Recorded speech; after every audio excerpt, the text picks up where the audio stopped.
could be so similar between two drastically different worlds? Let me tell you a story. I am a daughter of two successful doctors, my dad being a pediatrician, meaning he's a children's doctor, and my mom being an ophthalmologist, meaning she's an eye doctor.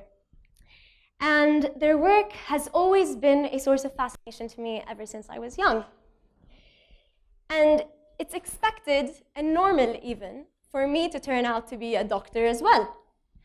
However, as part of our school curriculum, back when I was in high school,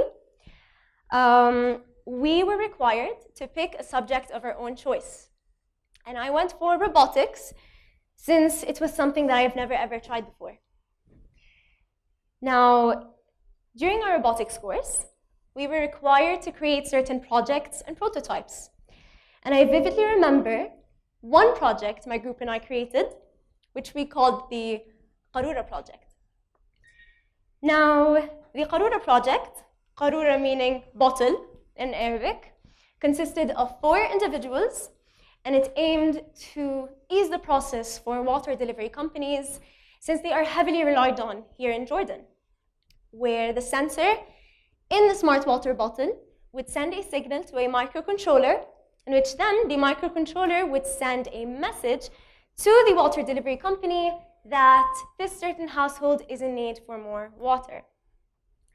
Little did we know, the Qarura project was actually a huge success, since we got the chance to pitch it at various events and workshops. One of these events being the World Science Forum of 2017. And in another event, a representative from a well-known institution here in Jordan came up to us and asked us a little more about our project.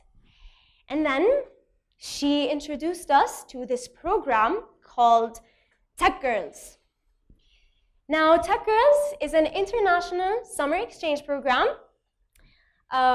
where all accepted female applicants from all across the MENA region get the chance to participate in a technology camp in the US.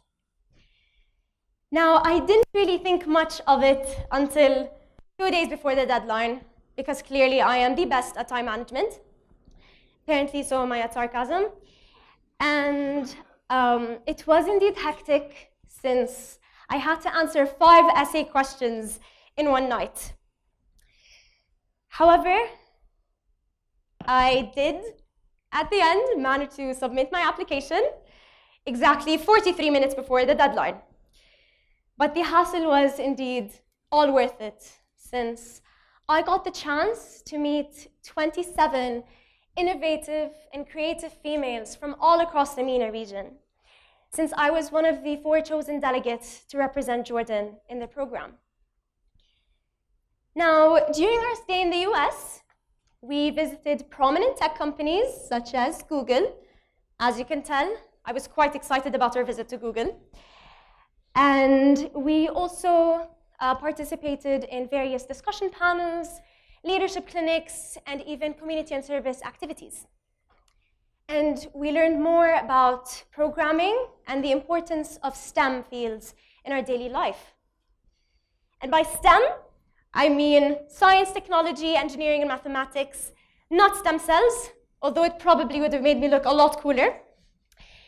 And this is when I realized that medicine wasn't what I wanted to pursue anymore. But instead, I became infatuated with fields such as computer science, for example. And here I am, quite an anxious software engineering student, figuring out their way through their freshman year in university.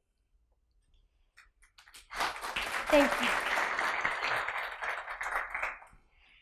Now, post-Tech Girls, my fellow Tech Girls and I decided to conduct various outreach sessions for females ages 15 to 17. And females from all across the nation would join us to know more about our experience in the program and the importance of females in STEM fields. And this is how we built a constantly expanding community of career-driven females from all across the nation. Now, when I'm not in a coffee shop coding for many, many hours, you will indeed find me on the rugby pitch with my team. To give you a little backstory, I was introduced to one of the most important things in my life right now, which is rugby, or as I'd like to call it, the cherry on top of my year. Now, to give you a little synopsis about what rugby actually is about, although I don't like to use this comparison very often, however, rugby is quite close to a sport like American football, just without the extra protection, I guess. Now, the Citadel Rugby Queens was the first female rugby team founded in Jordan, and it was founded in November of 2017. We first started out with touch rugby, which is very similar to actual rugby. However, it eliminates full physical contact. And in the midst of 2018, we started with our contact rugby journey. And it was a feeling that I've never felt before, because I was always into individual sports, and rugby was the first team sport that I ever got attached to. And the bond between my female teammates and I was such a unique connection, because trust is such an important asset of rugby. And then, what was quite fortunate about women's rugby here in Jordan was the fact that it followed quite a domino effect, since in less than a year, we had 3 female rugby teams in Jordan, where all the females involved were very keen to play and know more about the sport. And then we had our first contact game. And this is when our rugby career actually started, because we were then asked to represent Jordan in our first international tournament, which was the West Asia Rugby Sevens Women's Championship. Quite a tongue twister, if you ask me. And it was held in Qatar in April of 2019. We unfortunately didn't get placed as top 3. However, we did indeed give a spectacular performance, as we even managed to score 4 tries in the tournament. Tries meaning scores in rugby. And after that, I was featured on the World Rugby website. And after that, I was chosen by the Jordan Rugby Union to attend the opening ceremony of the Rugby World Cup in September of 2019, which was actually held in Japan, by the way.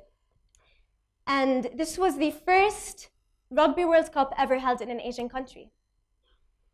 Now, not in a million years did I ever think I would even get close to Japan.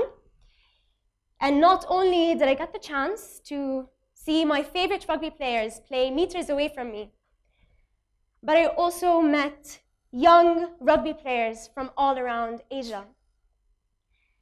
And this is when I realized that we, the youth, have the same drive and passion towards this amazing sport. And with another cherry on top, the Citadel Rugby Queens participated in one of the greatest annual rugby events in December of 2019, which is Dubai Sevens. And this was actually a huge deal, because this was the first participation for Jordanian women in Dubai Sevens. Now, you might be wondering, why would I bring up 2 drastically different worlds in one talk? I mean, what could be so similar between rugby and STEM? There's absolutely no way both these fields can actually intertwine. However, this is actually wrong, in this situation at least. And that's because what makes rugby and STEM quite similar is females. When it comes to STEM, science, technology, engineering, and mathematics fields are generally known for being male-dominated. However, with programs such as Tech Girls, for example, we get the chance to increase the number of females in STEM and expand this beautiful community, not only in Jordan, but across the region as well. And on the other hand, when it comes to rugby, a slightly physical sport that isn't quite favored for females, where we started with around 12 to 15 female rugby players in the beginning of 2018, and now we're around 50 female rugby players, and our number keeps on increasing on a daily. So when you think about it, it's actually quite fascinating how females here in Jordan were actually able to do this. I mean, it would take international organizations years to be able to accomplish what Jordanian females were able to achieve. I guess you can say that the best of both worlds is resilient, passionate, goal-driven, and fierce females that are so eager to contribute towards this great transformation. So remember to code like a girl, run like a girl, tackle like a girl, and achieve like a girl. Thank you.